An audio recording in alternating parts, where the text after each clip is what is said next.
Saturday the 27th of March 2004, and we're here to talk to Arthur Edward Harman about his life story. With us we have Arthur's wife Beryl and Marlene, and so thank you, Arthur, for coming along to talk to us. You're welcome.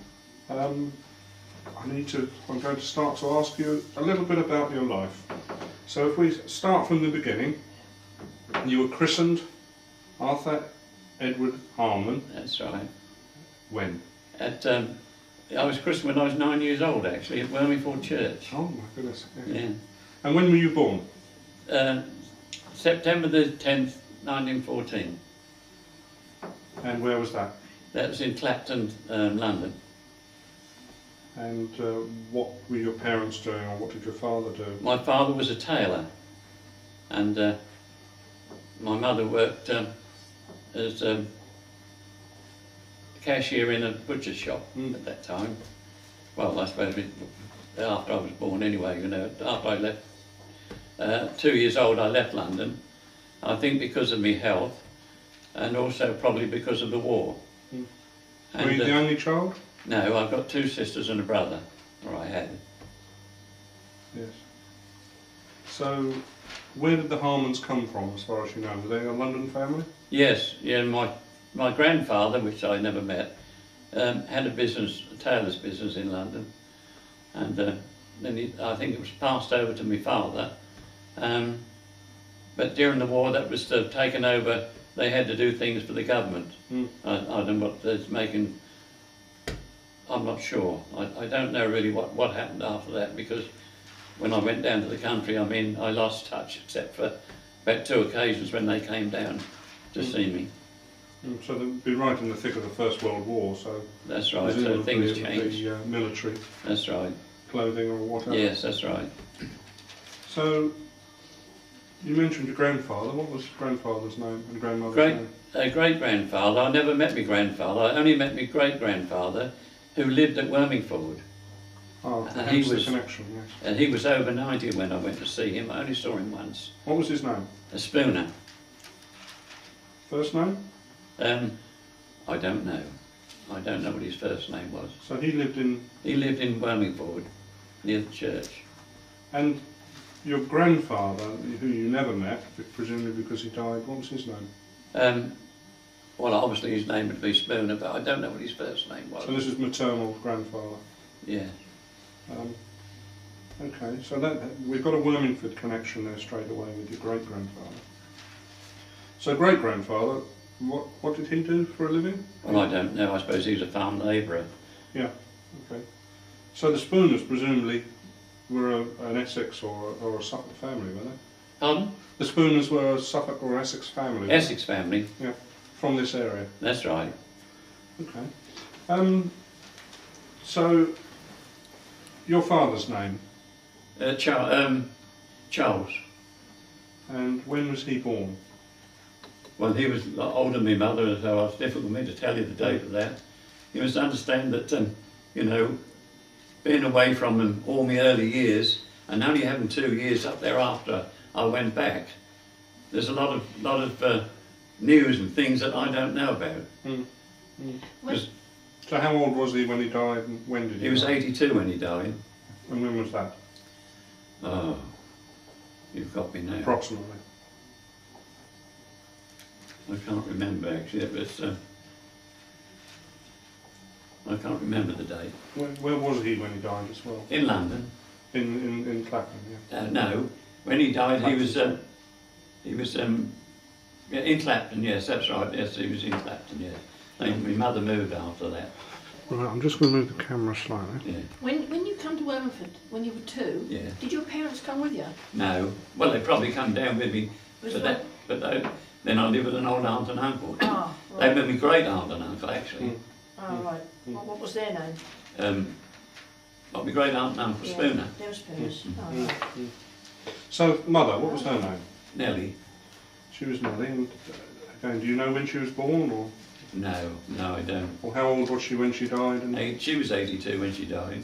again, can't remember quite when that was.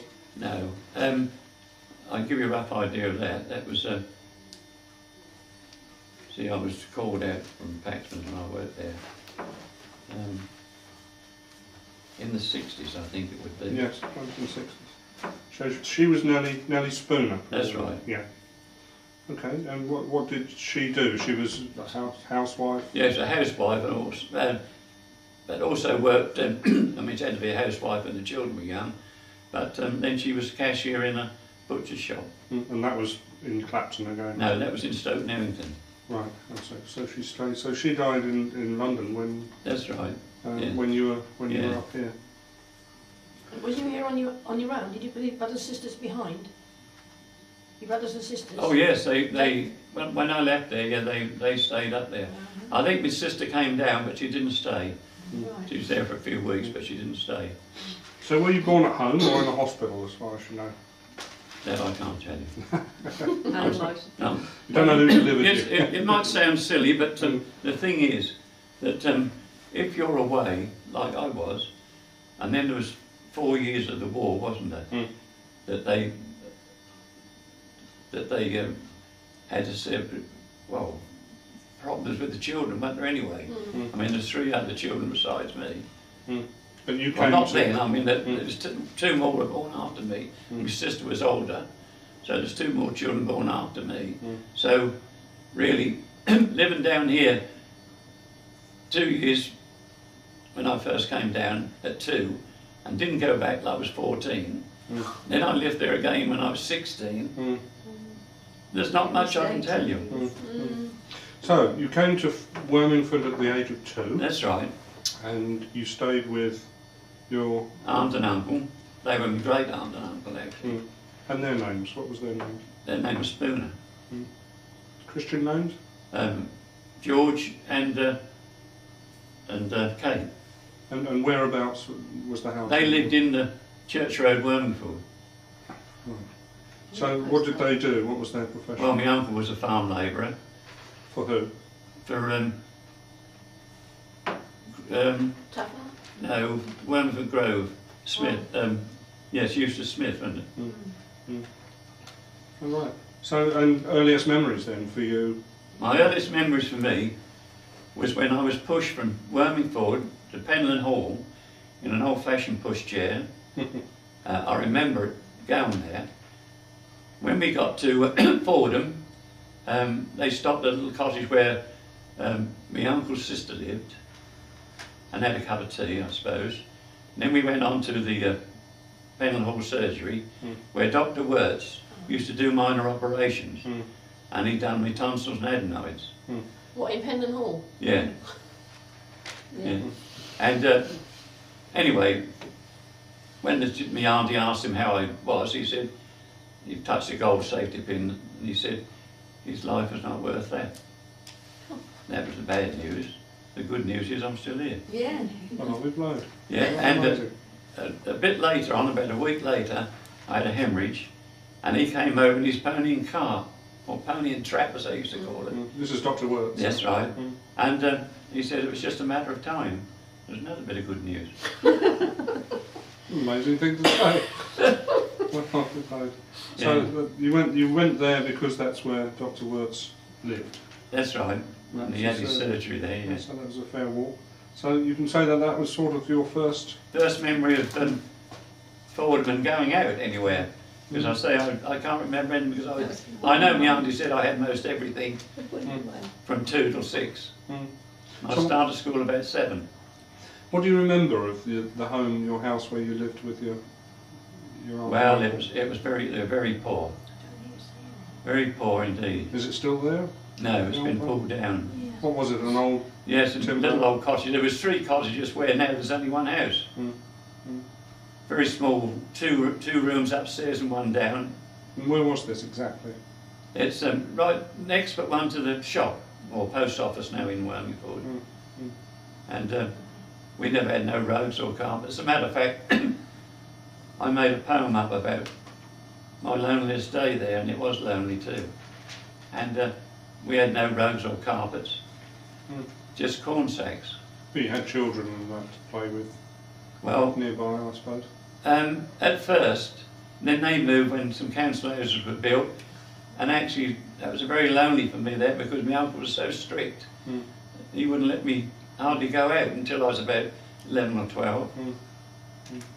And so I never had a lot to play with, really. He was a Jekyll and Hyde, really. He was very good when he was sober. Mm. When he was drunk, which was more often than not, Mm. he wasn't very good. Can you remember the poem? Yes. You remember it? Can Mhm. you say it then? Is it a long one? No, not particularly long. Alright. It was August Bank Holiday Monday in 1924. I was 10 years old and we were very poor. I lived with an aunt and uncle who were getting old. My uncle was very strict. I had to do as I was told. We lived in a little cottage, 2 up and 1 down, not far from the river where once I nearly drowned. We had no rugs or carpets, just corn sacks laid on bricks. We had very little coal. I was forever chopping sticks. I had saved some pennies to go to a fair and flower show, but my uncle who'd been drinking said I could not go. So I stood by the window, the tears rolled down my cheeks. My friends were waiting for me to go, but I was choked, I could not speak. For some time I stood there while my aunt and uncle slept, and I crept outside to my favourite tree, and I just sat down and wept. The day was hot and humid. It seemed that nothing stirred. Just an awful eerie silence. Not a sound was heard. I don't know for how long I sat there, or for how long I cried, but in that awful eerie silence, it seemed the whole village died. That lonely day still haunts me throughout all these years of a little boy who'd done no wrong, just sitting there in tears. That's lovely. Very good. Put that in the Fordham News. My goodness, that's so lovely. Lovely. And when did you write that? What age? He writes. Well, not long ago, Hmm.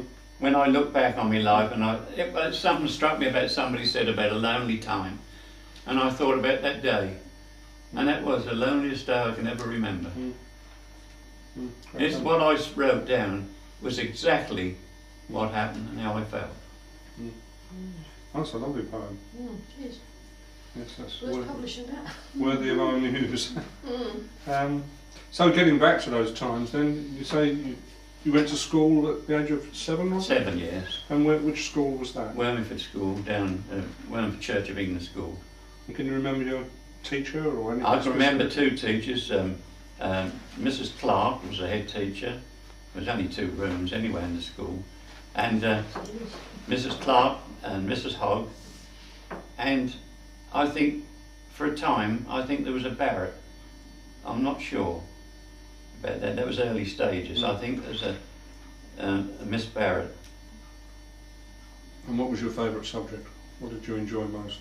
I think my famous subject was writing about compositions like we used to have, you know. Mm. And I got told off the teacher for writing so much. She said, I can't get through it all. She said, don't write so much. And now I hate writing. Oh, well, You can't do it. No, I for can't do poems it by now the sound. anyway. Yeah. so, a few basic things about early life as well. Water, electricity. What Oh transport no, was that? all we had was oil lamps. Mm. And they used to For smoke lighting. and you could hardly see, Mm. you know, anything in the room. What about a bath? Was there? Oh no, an old tin bath in front of the fire. Mm. There was no sink or anything in the cottage. Mm. No running water, of course, No. Where did the water come from? from a pump just outside. Mm. So no electricity, no gas. No, It's all cooking with coal, I suppose. well, mostly sticks because they couldn't afford coal. Mm. It was a treat to have a coal fire. Mm. You said you nearly drowned, Arthur, did you? You said in your poem you nearly drowned in the river. I did, Who yes. saved you, or did you get out on your My own? friend Bertie Leggett. Oh, the Leggett's. Yeah, we used to swim in a little tributary that come off the river that go to what they call the Kye, or the mere. You remember that? Yeah. Well, we used to swim in that, and then when I learned to swim, as soon as I could swim, I thought, oh, I'm all right, you know. So I went in the deep end, in the main river, and I kept near the edge, and they was laughing and joking on the side, and I started laughing, and then I got hysterical, if you know what I mean. I got over laughing, I got hysterical because I was laughing so much I couldn't control myself. And I grabbed some weeds, and Bertie leant down and put his hand out and helped me out. I don't know whether I would have got out, no, I don't think so. I think he... What age would that have been, do you think? I would be about 11 or 12, I suppose, then. Well, one of those experiences of life. Pardon? You didn't have a bicycle or anything, or? Yes, what we used to do, him and I, we used to go around with the threshing machine to earn some money. And then we got parts, actually we got old parts of bikes and put them together, you know, even, you know, getting the ball bearings, and somebody get them for us and we put them in and make up better parts. And then when I left school, I managed to get a better bike. So you left the same school as Wormingford School at the age of 14. 14. And what did you do after that? Did you have a job lined up? No, there's no job lined up. The first fortnight we went with the threshing machine like we'd done before we left school.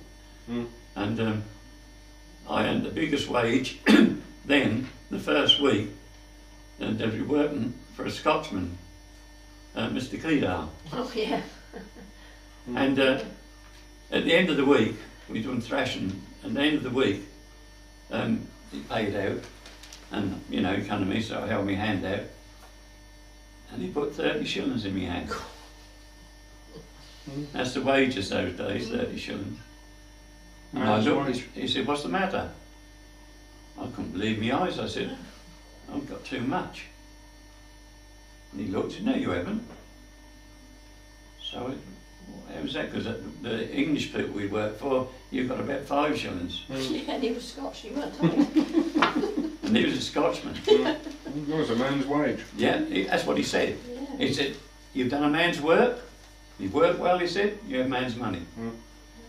And do you remember West at Wormingford? Do you remember West? No. He was another Scotsman, and he done the same. But we never got that off the English people. And then I worked at the vicarage. The vicar said, come and work for us. So I went down there. What did you do there? Oh, everything in housework. First job I had every morning was cleaning the black and white stone hall that went right through from back to front.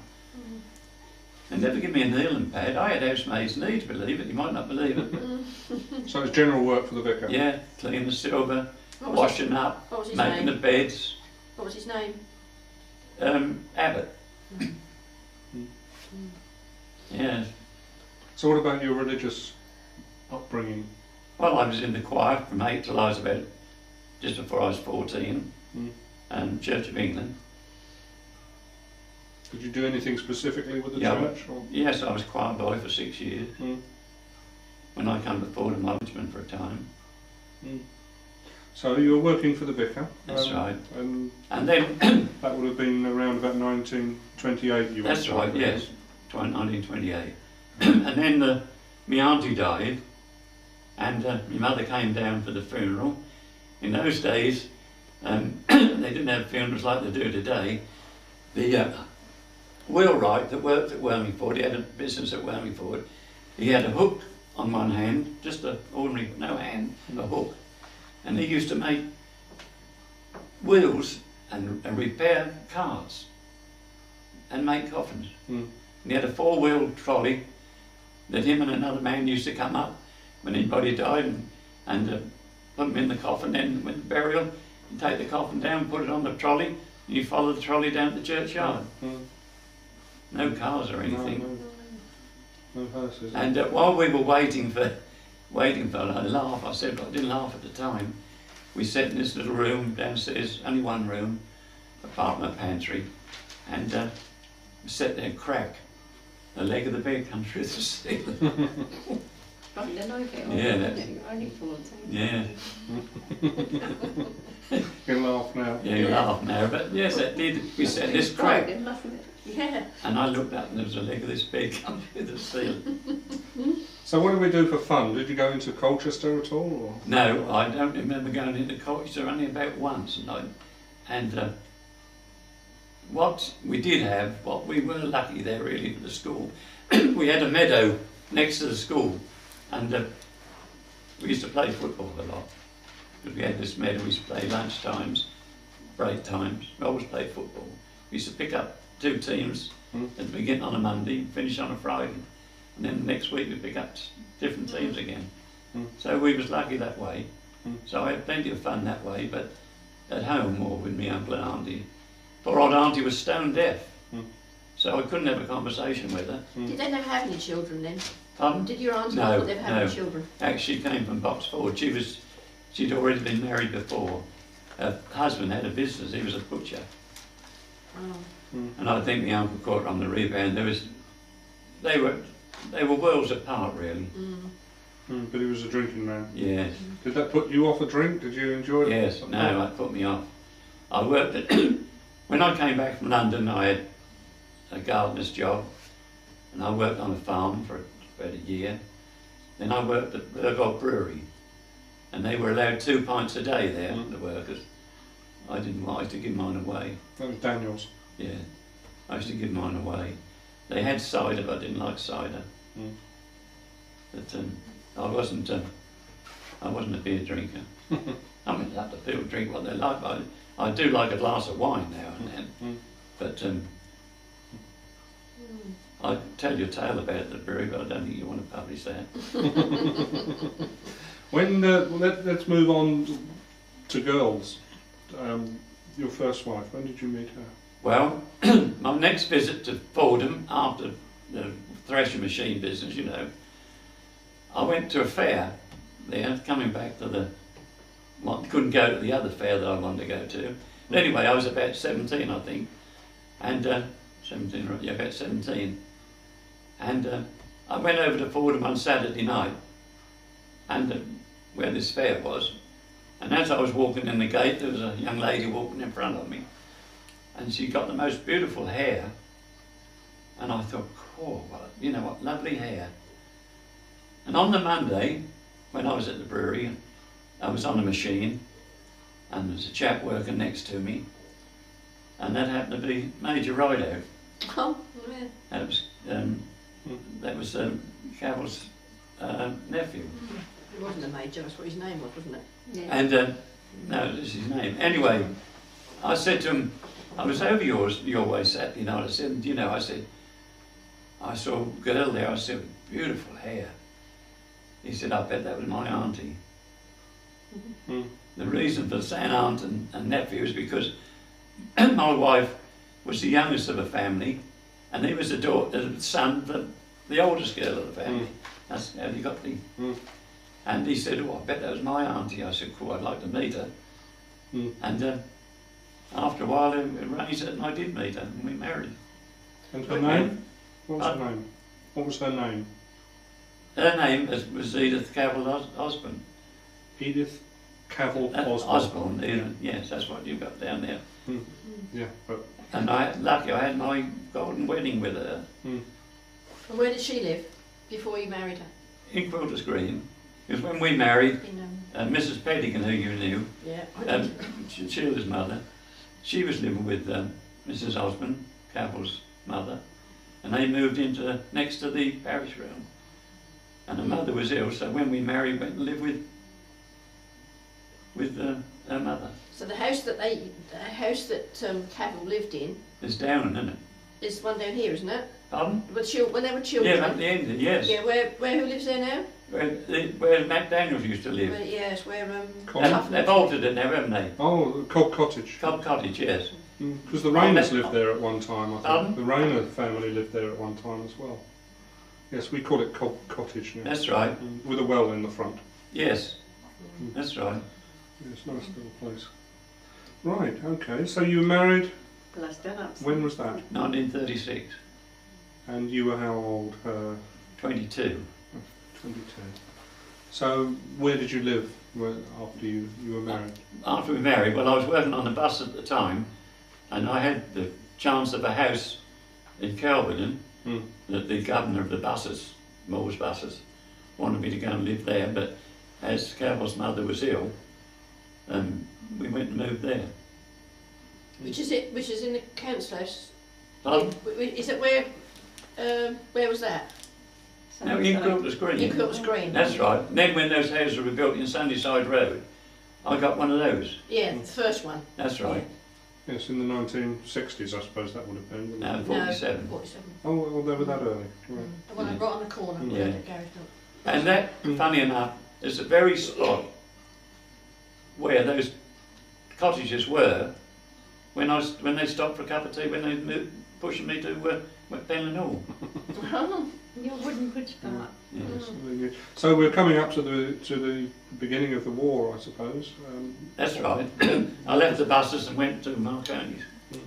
What, before the war started? Yeah, before the war. In May 1939, actually. So you're pretty sure that war was coming. Oh, yes. So you went from the buses to Marconi. Yes. What sort of job were you doing at Marconi? On aircraft work. Which you had no training for, but they trained you up. Well, when I heard about they were wanting people at Marconi's, I went and applied for the job, and the foreman came down and met me in the canteen, and he asked me, you know, what I wanted. I said, well, I mean, I didn't know war was going to break out, but I said I wanted to get into something interesting. I'm afraid I was always an ambitious, too ambitious really. Anyway, he said, I'm sorry, you've no experience. He said, so I said, well, take me on for a month and give me a trial. He said, you'd give up a job, would you, to take that chance? I said, yes. And in the end, he said, well, all right, if you're that keen, I'll give you. He said, but you must understand, if you can't do it, or if no hope of you doing it, you'll have to go. Anyway, within a fortnight, he come and told me, he said, forget going. He said, you're all right. And I finished up as charge hand at Chelmsford in our section. And then I went on to Romford, where they took over the Green Line bus garage. We employed a lot more people, and I was made up to foreman, and until after the war. Because you were made up to charge hand because the charge hand got killed, didn't Yeah, he? he got Tell me about the bombs. Yeah, we was bombed 3 times while I was in Marconi, and one of the raids they left a £1,000 bomb under the rubble of bricks, or the £1,000 bomb dropped, and then they dropped some more, and all the bricks fell into things, rubbish, fell on top of this £1,000 bomb, covered it up. And we were looking for people during the night, where 17 people were killed that night. And we were looking to see if we could help anybody. And we were walking over this £1,000 bomb, didn't know it, until next morning. When we went next morning, they told us not to go in. They was But they defused it, it didn't go off. No, they defused it. But your charge hand was one of the 17, wasn't it? Yes. No, it's not. no, actually that was before, a raid they had before. This particular raid was with a £1,000 bomb. But the first raid, he got killed. Well, halfway up this lane, I should think, away from where the bomb dropped, and he was hit by this brick. Well, that's the only thing that lay beside him. And you see this, where it hit him on the head. And then they made me up in his place. So what sort of work were you doing? We was making what they call a screening harness. It fits on the engine, and got lugs to fit on where the lugs are on the engine, and you fit this screening harness on there with all the wires going to the plugs and the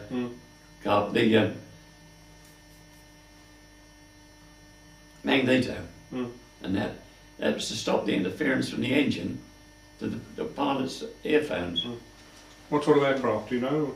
Oh yes, we've done Hurricanes, Spitfires, and Hercules?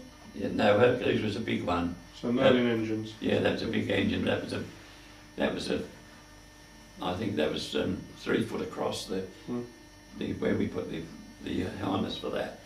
We didn't fit when they went to the aircraft factory. So how did you get to Chelmsford every day? Well, I must tell you this. I bought an Austin 7 for £8 at the beginning of the war.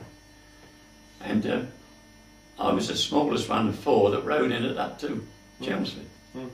When I got to Whittam one morning, I don't know whether it was me or whether it was the army, but they came out that side turning from Malden Road, where the traffic lights are. And as I approached the traffic lights, I'm sure they were green, but nevertheless, they came out and I couldn't stop. And they scattered. And the first lot, I didn't see this because I was intent on that gap and I went through it. I couldn't pull up, so I went through it. They caught the feet against the curb and those behind would push them, so they sprawled over the pavement that side. This side of the car, they pulled up sharp and scattered and knocked each other over that side. A pack of cards. And you sailed off. I say, at the voice of the sergeant swearing at me. You heard that? Yeah. I didn't see any of it because I was looking ahead and they told me what happened. The next day I thought, where can I go to go out and go round this? But to avoid it, yeah. I couldn't. In case they saw I it. didn't see him anymore, thank goodness. So you found yourself in a reserved occupation, That's right. doing war work to keep the aircraft in the air. That's right, yeah. Very important company, Marconi.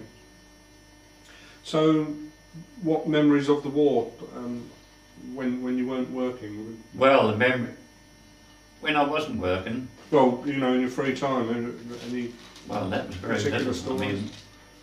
mean, Much bigger. no, there was, we were working from 8 o'clock in the morning till 8 o'clock at night. And sometimes I was held back on something, doing something that I didn't know what it was. I could only guess. Because I had been charge hand at Chelmsford. I was doing special work. And I don't know, I could only guess what it was for. And it was something secret. I only done part of it. And wasn't your business to know, I no, suppose, yeah. you weren't told anything. You were just told what you've got to do. And that was welding and silver soldering. And then, as far as I can gather, some other place done another part. Yes, I never knew was You know. going on today. So So never you, came together. you didn't know what it was. And sometimes that was 10 o'clock before I left Chelmsford. What was your wages then? I think the wages then was about £9–10 a week. I was on a high wage because, well, the highest they could give me on the work I was doing. See, I used to do the first model, and I had also be timed on it, you know, time and motion study. Well, I knew that I'd got to be fair to the company and I'd got to be fair to the men, because I was going to be put on piecework. So I used to hurry one part, take it easy, and then moderate, you know. So I could give them a fair do. What happened was, of course, once they got used to it, they could do it quick. And I used to take their cars round on a Thursday morning, and I could see that someone were earning more than me. Good money. So I said to the foreman, I said, this is not fair. I said, I do all the hard work and sort that out, all the first model. I said, and they get more money than me. So, well, that's when he said, well, I'll see what I can do. And they put me on the highest rate they could put for not doing piecework. And, you know, yes, and before the war ended, just after the war, I was still there after the war for a time, I went to Rugby to modify 75 kilowatt transmitters. That was the first time that console was made in this big place that they had, where they could go direct anywhere in the world with telephone. And that was a huge thing, all dials and terrific. And this was during the war, was it? Yes, no, just after the war, Just when in- telephones were coming. They put a cable under the Atlantic. That's right, and all that, yeah. So at home, was there any family? Did you have children? Yeah, 2 boys, yes. And when were they born? One was born in the late 30s, and the other one was born in 42. And where were they during the war years when they weren't evacuated? No, they were still at Fordham. Still Yeah. at home, and Yeah. they didn't need to be No, they kept didn't out of the go, way no. because we had an airfield, of course, at Wormingford. That's right. Yeah. It must have been the subject of bombing raids. Well, it was indeed. So after the war, then. After the war, during the war, I bought one, Ford 8. And I saw it during the war. I saw this. I bought it during the war. I saw this in a garage in a showroom, and it only been gone out for trials. I think it was only a few miles on the clock, and that was deluxe model, £120. Ford 8, and 4-door deluxe model. I got it for £89. And you know Mrs. Beard, Harry Beard, don't you? You remember? Yeah. She used to have Land Army girls staying with her, and one night she came round and asked me if I'd take them to the station. I said, well, yes, I would. She said, in the taxis, let them down. So I took them to the station, and it happened again the next Friday to go back home for the weekend. And of course, I'd only got coupons, and of course I was wearing them, you know, taking them about. I was robbing myself. So I said, they wanted to pay me. I said, well, I can't take money. I said, it's not, you know, with the taxis around there, if they'd seen me taking money, it'd have been trouble. So, and I was still at work, and anyway, what happened was somebody came up while I was at work and said to my wife, can your husband run me to Twinstead? And actually they were a relation of the family, and so I said, all right. And then somebody else said, I believe you're doing hire work, can you take us somewhere? So I couldn't, so Carol could drive, so she was taken, and that built up until I was getting no coupons. I was running out of coupons. So I thought, well, I'll apply to Cambridge to get some coupons for hire work. And to my surprise, I got them. And I found out afterwards that you have to be vetted by the police. Because somebody at the Vulcan applied and they wouldn't let them have them. But anyway, I got the coupons, and then I started up in private hire. But it was getting to such a state that when I got home, my wife had been doing it during the day, and when I come home at night, there was jobs for me to do. And normally it was to meet the last train at North Station, and the next one was to catch the first train. Yeah. And what we worked in was all, Usually the way. you know. So I said, well, I've got to give up my job or take this on, which I did. I took the hard work on. Oh, well. So is it when you come down to Quilters, is that Yeah, where you're running? yeah. Tell them about the land you bought down. Oh, yes. Yeah. There's a piece of land opposite there that had a little Sunday school on, but it was all tumbled Where down. Mary Cook lived. And Bungalow, High Noon. All right, yeah. I bought that piece of ground for £25. I sold it for 150. Oh dear. When When you... you... Eh? And that was after I had built a shop on there at one time. When I was doing private hire, and as well, that was after the war by then, that taxis were more available then because the Yanks used to take up all the taxis in Colchester. And they'd gone back, or a lot of them had, and the taxis were more available, so there was less work for me. And so what I'd done was that comes from the fact of doing the bikes, making bikes up when I was younger. And of course I knew all about it then. And I was done some repairs of bikes and sold bicycle parts and hardware in this shop that I had in front of a Nissan hut. And then I used to take a lady to the Lake and Heath with flowers from up at, do you remember the nursery up at Wood Lane? Oh yeah. Anyway, I took her, and she said she couldn't get any seed boxes. Well, I was in Colchester one day, and I was at the back of Sainsbury's, and I saw all these wooden egg boxes there. So I went in and asked to see the manager, and I said, what are you doing with all these egg boxes? He said, well, they're piled up now, he said, because it's summertime. He said, but in the winter time, people buy them for firewood.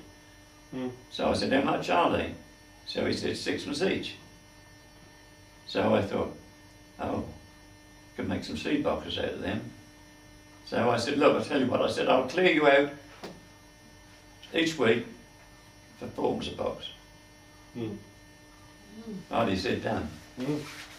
So I used to get all these boxes home and break them, take them to pieces and make seed boxes of them. Mm. And then that went that I got some wood, and when it come off licence, I got some wood to make the seed boxes, and that was ideal for making fencing. Mm. So I started making fencing, put it outside, advertised it, you know, orders were coming in, and then somebody said, could you make me a shed? I made a shed, and I went and looked on the forecourt somewhere where the sheds, looked at them, and See how they're made, yeah. you know, see how they were made, and anyway, so I started making a shed. I now got a piece of land up on the airfield, and I started making sheds. And, but the first year was very hard. The electric light company let me down, electricity board. They promised me electricity, then they put it off for a year. So for a year I was doing it all by hand. And that was, well, I couldn't make it pay. So when was that then? What year would that have been? That would be about 48, 49. So, can you tell us about the Sunday school that used to be at the end of the road? Was it a chapel or a Sunday school? That was the chapel. That was What, a up on chapel. the corner, you mean? Yeah, yeah. Near Homestead. On the end of this road. Oh, the end of this road? Yeah. No, that was years ago. They had a Sunday school. Little place for Sunday school. They probably used it for worship as well, I would imagine. Yeah, it's pity you haven't got any But pictures. the only thing that was left was the chimney. Oh, right. What did they use the old little tiny Nissan hut that used to be on the end, you know, the field that used to be here? Yes. There was a little Nissan hut on there, wasn't there? A little tiny one. Do you Oh, remember yes. that? What was it ever used for? That was like a air raid shelter, wasn't it? Yeah, it must have been. I remember it, but it was always locked. It was a little tiny one, wasn't it? Yeah, something used to be stored in that. I don't know what it was. No, You had a little one, didn't you, up there? The other big Nissan hut I had on the piece of ground that I bought. Yeah, no. Pity you got no pictures of it, Arthur. Well, Pity you haven't got any pictures of it. yeah, I had no. That wasn't one of my ambitions to take photographs. I wish I had now. Yes, don't we all? So when you sold this bit of land here in Quilters Green, who bought it and what did they do with it? They bought it to store the car on, the garage. Who bought it? Greeters, do you remember Miss Beer, who used to live with Mrs. Wright? Greeters' friend. Oh, yeah, sort of, yeah. She bought it. And then of course she sold it. She must have made a good profit on it. But I was going to have it for a bungalow. But then when I started my business, I needed all my money for the business, hoping that I would be able to, in the long run, build a bungalow on it. Well, somebody did. Yeah, they did. But when I bought it for £25, I had the surveyor come out to see if that was big enough. You had to have a certain area to put a bungalow or house on. And I was 30 yards short. Who did you buy it off? Emery from Wormingford. Oh, how did he do? And Mr. Emery come over with the surveyor, and he said, "I'm sorry," he said, "you're a bit short." Well, there was a ditch that belonged to him, because them cottages belonged to Emery as well, where Mrs. Rideout lived. Oh, did they across the road? Yeah, Oh, where Daphne lives. Memorial. yeah, those cottages where the memorial is, Yeah. they belonged to Emery as well. Oh, right. And the ditch belonged to the garden the other There side. was a pond there, wasn't there, as well? That's right. That all came in it as well. Oh. And so the Emery was very good. He said, "Well, look, if he has the ditch onto his deeds, he'll be able to have enough room, won't he?" So we met, yes, that's okay. So they very kindly put the ditch on with the deeds. Oh, I see. So I got enough room. But you never did build I it. never built on it, to my regret. No. But anyway, the end justified the means after all. Absolutely. So you set up in business and making all sorts of things. Until when? And how Tell him long what did you you... did. Well, Bit I of was one of the first. You talk about enterprise. I was never satisfied with what I'd done. I always wanted to do more. I got a call from the University of Essex, because I used to advertise in the paper, but sheds and garages, and they phoned up and said, do you hire sheds out? Well, I told a white business lie then. I said, well, no, I don't. I said, but I'm thinking about it, which it was actually. I started thinking about it right away. So I said, he said, can you give me a price? I said, not offhand. I said, I'm I'm just about to sort it out. So he said, well, all right. He said, well, let me know as soon as you can. His impression, let me know tomorrow, can you? So anyway, I sat up all that night working out figures, and I thought, no, this is going to be, cash flow is going to be too bad. I won't get enough in. So I've got to put a big price on it to make sure after the first lot I'd be able to continue with the others. But anyway, the price was too high for them. And then they said, I wonder if you could do us a favour though. Could you go to Hornchurch? So we've found some second-hand ones in the airfield up there and see what they're worth. So I went up and had a look, sized them up, and told them what I thought they were worth. And they said yes, fair enough.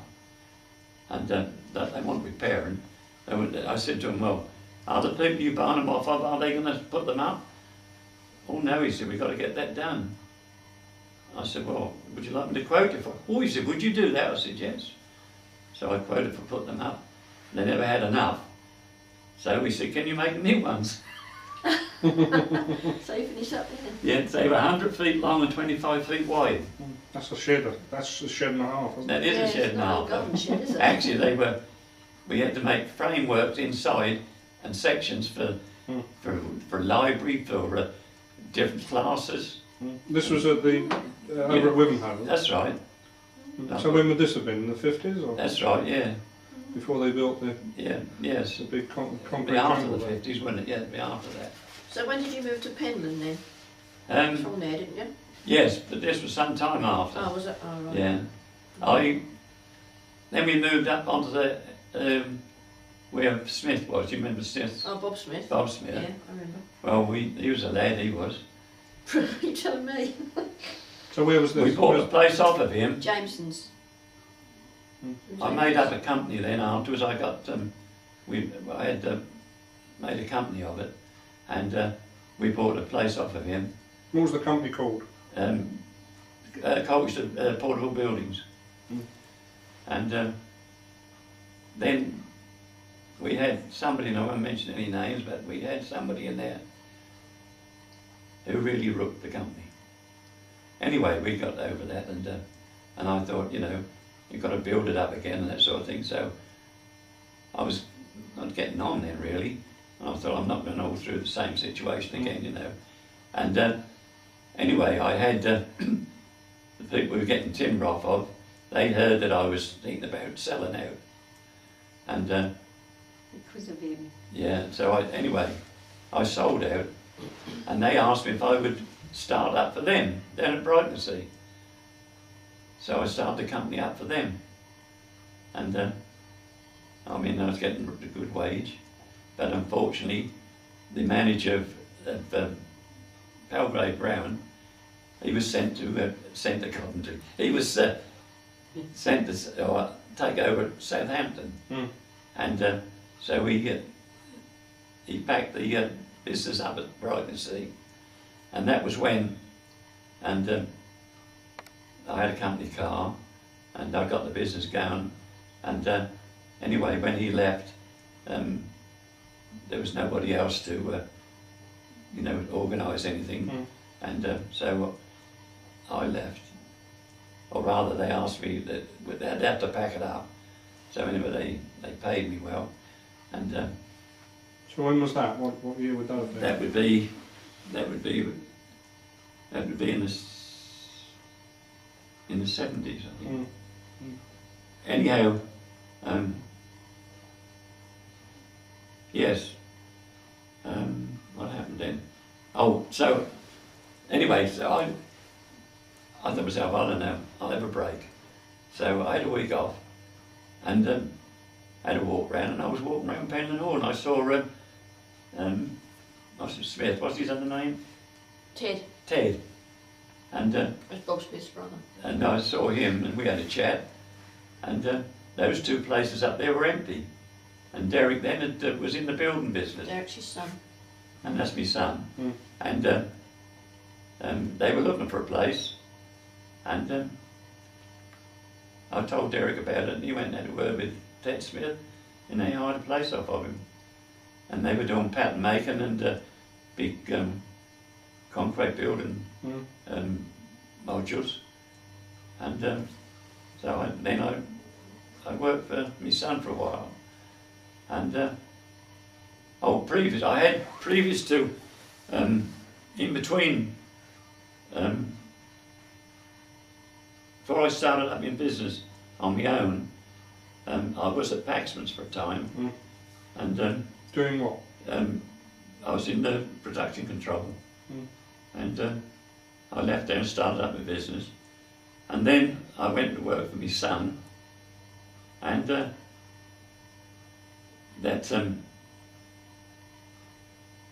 let's see which was first. Yes, I went to work for him. And then I thought I'd like to have a go on caravans. So I went down to the caravan firm and got a job there.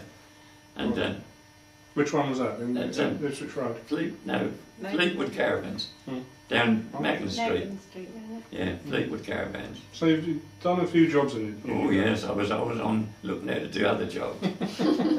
So when did you give up work then? In How old were you? 64.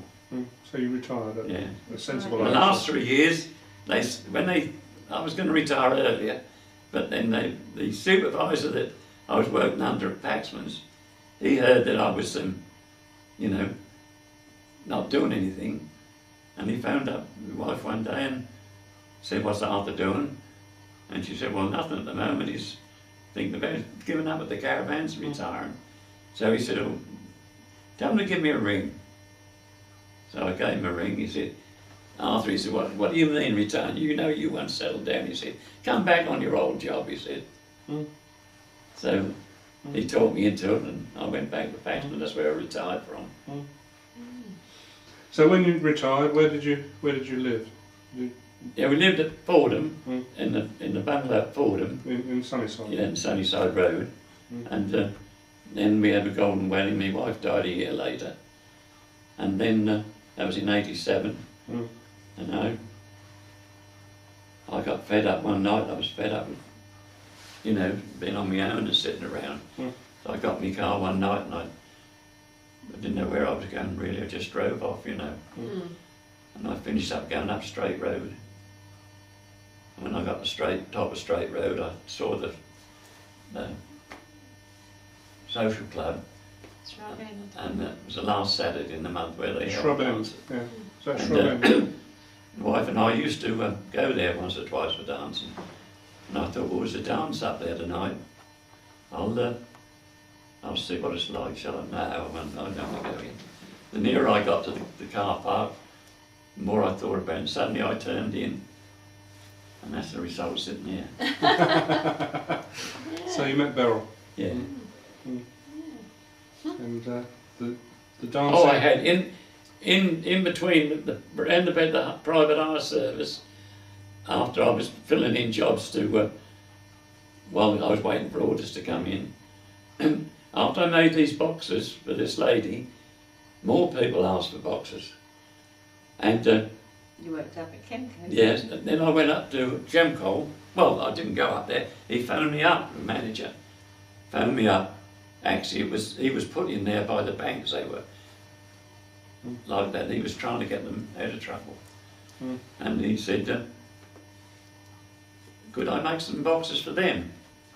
And I said, "Yes." And then in the end, he said, "Well, look, it's going to be a bit complicated." He said, "Could you come and organise them and get them going here?"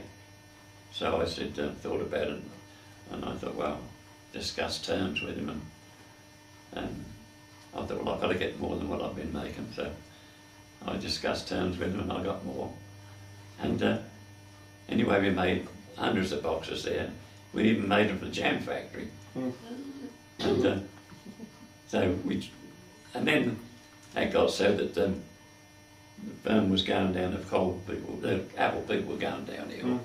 So he said to me one day, he said, I'd have to tell you this, he said, but I'll have to tell, I don't want you to say anything about it because we don't want it mentioned until it happens, he said, but it's going to happen. Because he was in the bank from the bank, trying to make a go of it. So bankruptcy came. Yeah, that was on the work cards.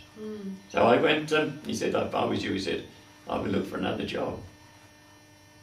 So I went down to, that me dinner hour, I went down to Hunwick's on the bypass, where they were doing the furniture and making orders for the Admiralty and all that sort of thing. Nearly to the bridge. Yeah, and anyway, I went and asked for a job down there and he set me on right away. So, Never sure. so I got a week's money plus a handout from the Apple people, and I started within a couple of days down. Yeah. So since you've been retired, then what have you been up to? Well, since I've been retired, I've done people opposite me. I've done a fitted kitchen for them. So keeping your hand in then. Yeah, I made a fitted kitchen. I've made a big wardrobe up the cellar with 3 doors on it, double wardrobe, another one with shelves all the way up. I made about 100, easily 100 chairs, and all the family of the kiddies have got chairs. Children, chairs. I made loads of stools, All upholstered. and So you've got a good sized shed in the garden, have you? I've got a garage.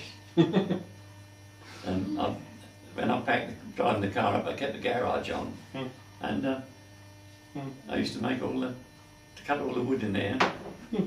And the reason I've got a new carpet is because I've done the upholstery indoors. Yes, we had a workshop indoors. Yeah. Well, we've just about reached our time. We've got almost an hour on the tape, and could I just thank you for coming along and talking to us? I hope that's been Adding satisfactory. to our oral history of certainly Fordham and the general area. Yeah. It's a piece of history. Thank you I very remember much, when there was 2 shops in Fordham, 2 pubs, and 2 Sunday schools. Yeah. Yeah. That's right. 2 pubs, the Vulcan and the... Yeah. Yeah, there was 3 with Shog. Yeah, there's the one at the bottom as well, Just wasn't down there? the bottom, isn't there? Well, we'll end there, thank you. Yeah. So do you still write poetry then? Yeah. Do you ever get it published? Do you ever get I've it? had 5 published. Have you? Mm. Oh, right. Yeah. Because he can't see so well now, so I he can't have write to them out. do them and think about them, and He then, can't write them out, you see. and then put them on tape. Ah, right. Yeah.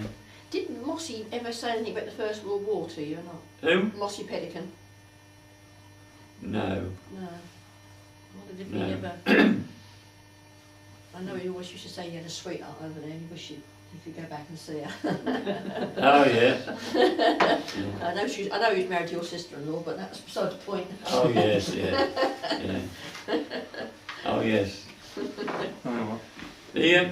I'll tell you one that I've sent it up to Triumph